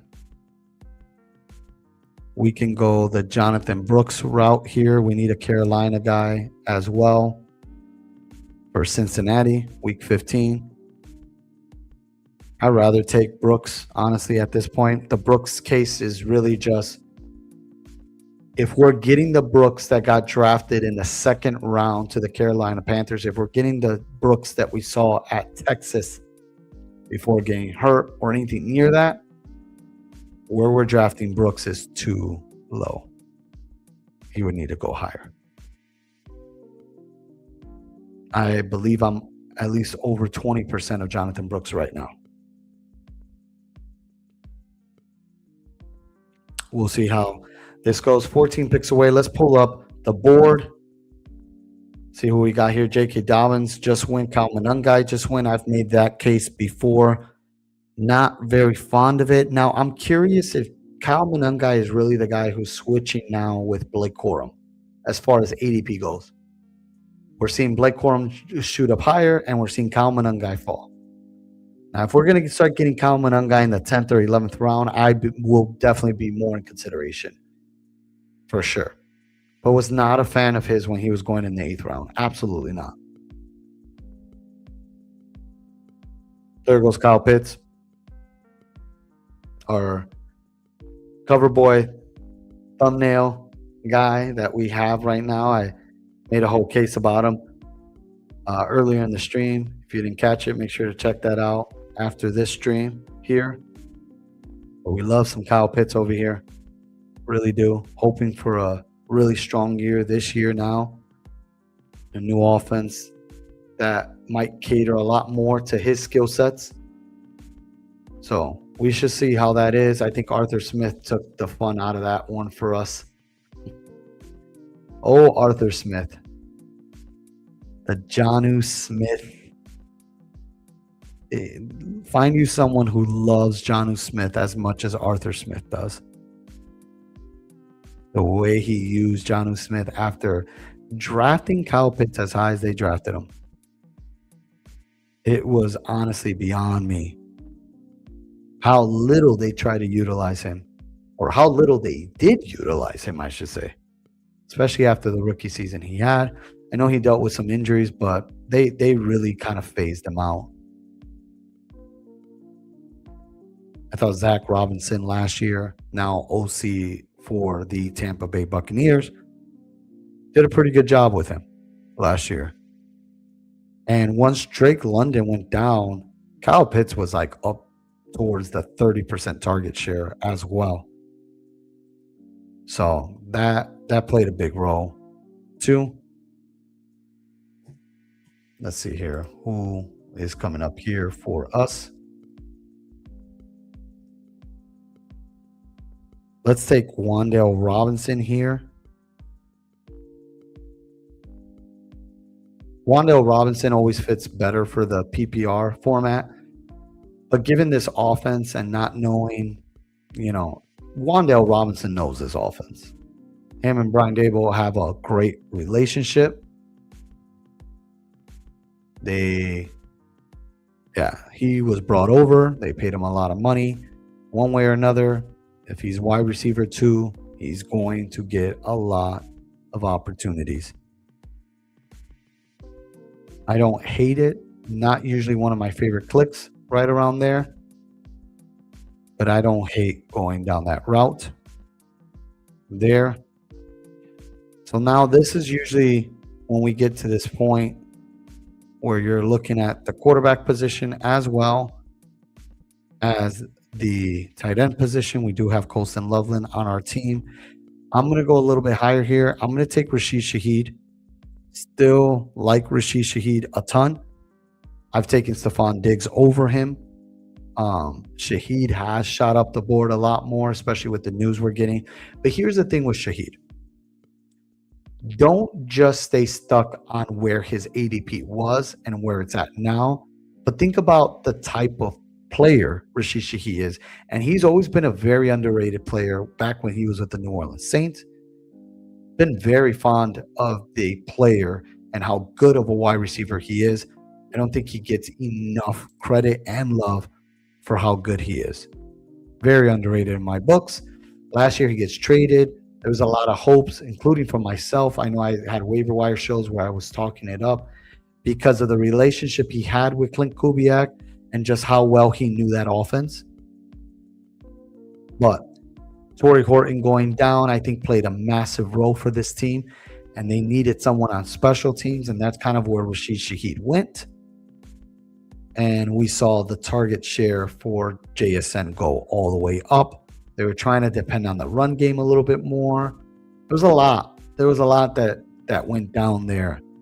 But Rashid Shaheed has always been a really good wide receiver.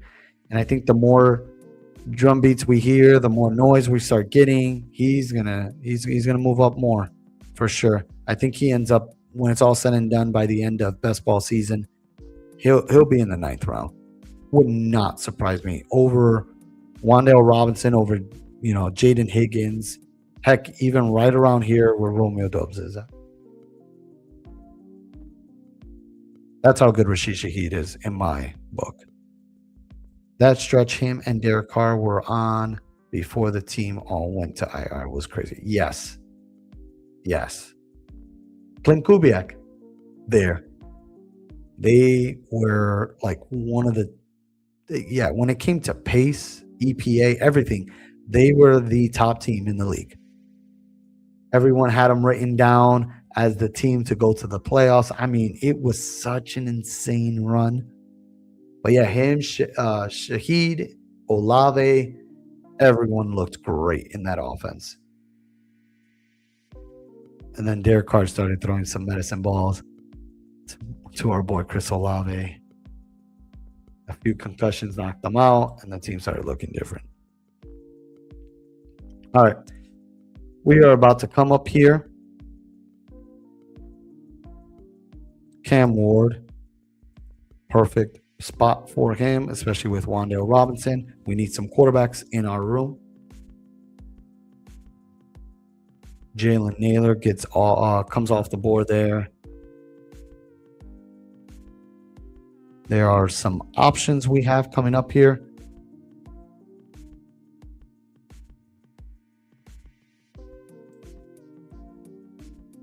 We're a little less correlated. We are stacking, but we're a little less correlated here for sure.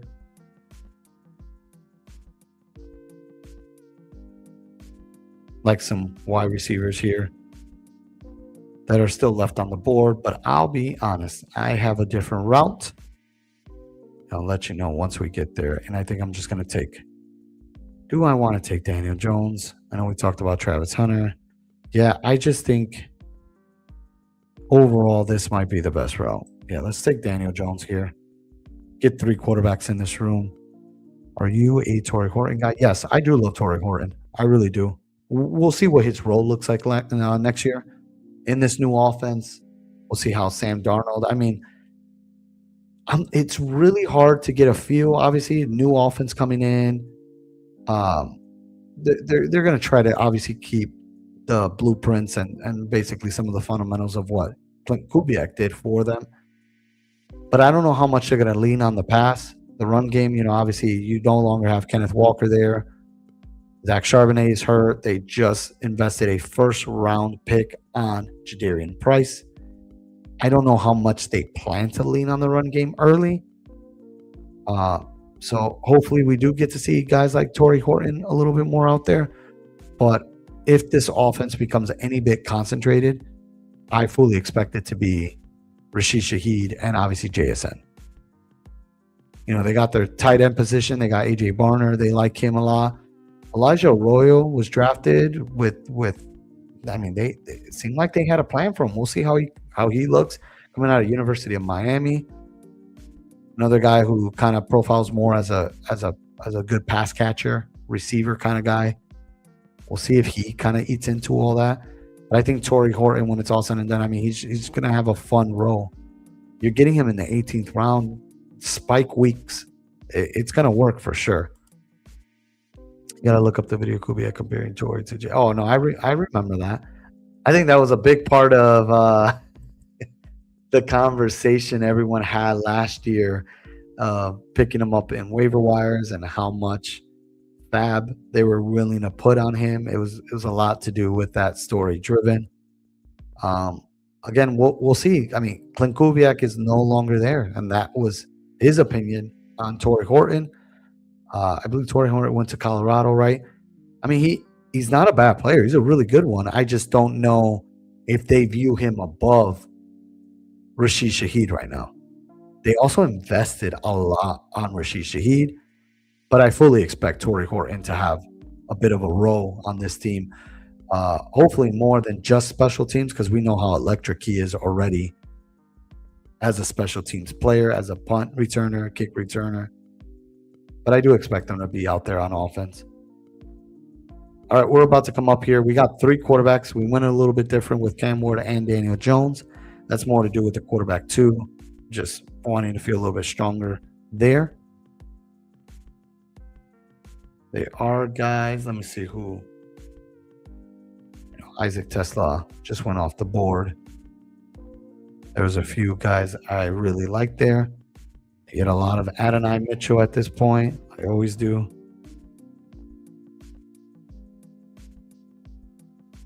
Just really hard to sell me on some of these other guys like Ryan Flournoy. I like. These are, solid guys. This is a wide receiver 3 on his team. We don't know too much about Antonio Williams. I feel more comfortable just selecting Adonai Mitchell here to round up 6 wide receivers on this squad. I think Ryan Flournoy fits perfectly for sure when you're correlating and you have a stack along with Dak. We're going to take a look here at the running back position as well as the tight end position. There are some options that we can go. I think tight end feels very strong right now overall in terms of who's out there. And it feels good when you start off with an elite tight end. Brian Robinson seems to be just the perfect look right here. If we can get him. Gunnar Helm just went off the board. Would have been perfect if I would have got him on the other back round, but that works too. No issues there. We got Wan'Dale Robinson, so I feel a little better about the Cam Ward click this time around than the last time around when we got him unstacked. Daniel Jones is the one guy I can stomach going unstacked, but still would be nice if we can get someone for him. Guys like Deion Burks, we can try to take shots at in the 18th round. That is a team to keep an eye out for. Do they bring, there's been some rumor about Keenan Allen. I do not expect Keenan Allen to leave Los Angeles because he's kind of made that known. He especially made that known when he left the Chicago Bears. He made it very known. I do not want to go anywhere but Los Angeles. So right now the expectation is he either comes back to the Chargers, he ends up on the Rams, maybe on another California team like the Niners. I mean, I really don't know what to expect from Keenan Allen when he makes those kind of statements out there. But I could see the Colts being a nice fit for him for sure. We'll see if that ultimately what ends up for him. I could see that world. All right, we're 9 picks away. 8 picks away. See how things kind of shape up here. Things look a little bit stronger for us on this back end of the draft.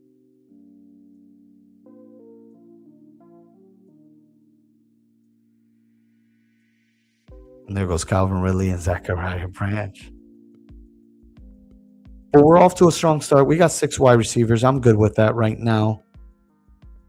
But yeah, Indianapolis, they could be one of those teams. They can get a Deebo Samuel. I actually think Deebo Samuel would look pretty nice in that Shane Steichen offense.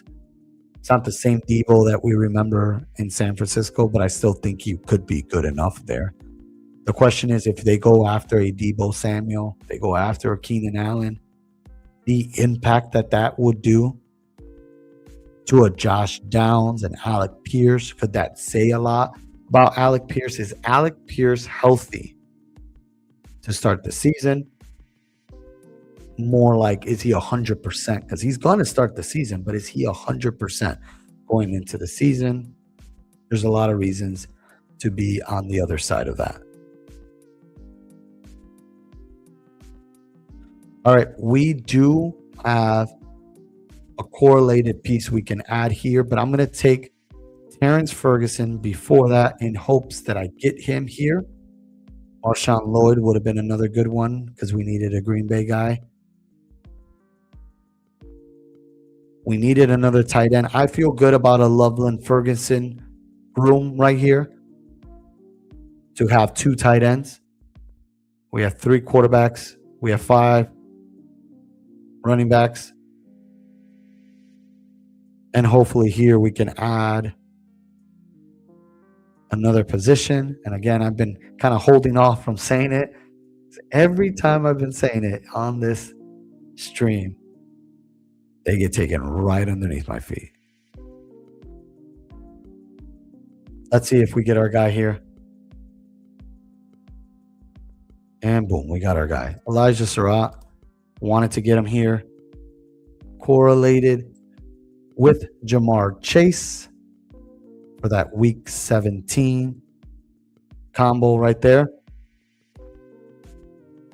We're looking pretty decent. I like this. Anytime you can add a player from the quite possibly the number 1 offense, it's going to be one of those Los Angeles teams, number 1 this year. They're both going to be top 5, Chargers and Rams. It's crazy. Such a good team. All right, let me pull up the board here for you guys. What do you think of Zachariah Branch? I think Zachariah Branch is a really talented wide receiver. Speed is all the way there. It's probably the first thing we look at when we think of Zachariah Branch. I remember when he was at USC, when Caleb Williams was the quarterback, he wasn't getting utilized a ton. We've seen flashes from him at USC. Didn't get a lot of opportunities to play there. Goes out to Georgia and was absolutely utilized wrong. They did not use him right. I felt that just the way they were throwing him out there, his route tree was very limited. There's just so much that was taken out of Zachariah Branch. I think there's a ton of upside with him, obviously. I think he was drafted to have a significant role on the Atlanta Falcons. And the good thing about the Atlanta Falcons is there's not much competition for that wide receiver 2 spot. You got guys like Olamide Zaccheaus. He was on the Bears last year. He was on the Washington Commanders the year before. Usually a vet that kind of fills in a role, but not the greatest with his hands. I mean, he's going to be there. I'm not too worried about him as far as competition goes. There's a few guys. Who else was? There's somebody else out there that I can't get right now from the top of my Jahan Dotson. There you go. That was another guy that they brought over. I just feel like Zachariah Branch, where he got drafted and what he's expected to bring, I think it fits. And what's funny is that Tua kind of worked with players of like that style. There's been a lot of comps to Tyreek Hill. I'm not going to go that far, but I can see where the comps are coming from, when you're considering the speed and the yak ability. So Tua starts using him like that, Zachariah Branch to the moon. But don't hate clicking that name, especially when you're trying to correlate Atlanta somehow there. But I'm intrigued. I'm definitely intrigued. All right. 5 running backs, 3 quarterbacks. We can go so many ways here. I don't hate adding another piece to this wide receiver room. We are at 7. We can grab a tight end. Well, we mentioned him already. Let's get Burks for our guy, Daniel Jones. And make us a little bit different for a BBM team. Kind of always need that one player to differentiate yourself from the rest. Felt like the wide receiver room needed a little more. I'm cool with the running back room. Obviously good with the quarterback room. But hopefully Deion Burks ends up on that 53-man roster. I think the talent is absolutely there. A kid out of Oklahoma. And there's not a lot of competition. And if some veteran does not sign there, I think he has a chance to be the wide receiver 3. even over Ashton Doolin, who we've been hearing a lot. Jeremy Bernard dropped a ton. Look at that, to the very last pick of the draft. Fun. 25% Zachariah. Love him as a best ball pick. I just hope he can still be elusive against NFL athletes. Yeah, I mean, that's the hope with him, right? For sure. And then drafting him where you're drafting him. I mean, now he's, what is this, round 16? But we were seeing him in the 17th and 18th round. Any spike weeks there. And he's capable of that. So we'll see how that offense looks overall. I think that offense should be fine. They got a decent offensive line as well. We'll see how good Tua starts off the season, because I don't think Michael Penix, we're going to see him early on. Probably see him later on in the year, especially if Tua starts struggling. All right, let's review this team. We did 3 drafts. Thank you so much for those who have stood on and hung out with us. At quarterback, we have Caleb Williams, Cam Ward, Daniel Jones. At running back, we have Jeremiah Love, Breece Hall, RJ Harvey, Jonathan Brooks, and Brian Robinson. At wide receiver, we have Jamar Chase, Devontae Adams, DK Metcalf, Wan'Dale Robinson, Rashid Shaheed, Adonai Mitchell, Elijah Surratt, Deion Burks. And then at tight end, we got Colston Loveland and Terrence Ferguson. Definitely feel much better about this team over the team we drafted right before this. So tonight we did a fast puppy to start things off. We did 2 BBMs. Fun. Looking forward to being back tomorrow. For those who are on right now, make sure to spread the word. Come hang out with us again tomorrow night as we draft more, as we try to get more shares of BBMs before the regular season kicks off. For myself, thank you guys so much. Once again, if you haven't liked the video, subscribe. If you haven't subscribed yet, thank you so much. Have a great night and peace.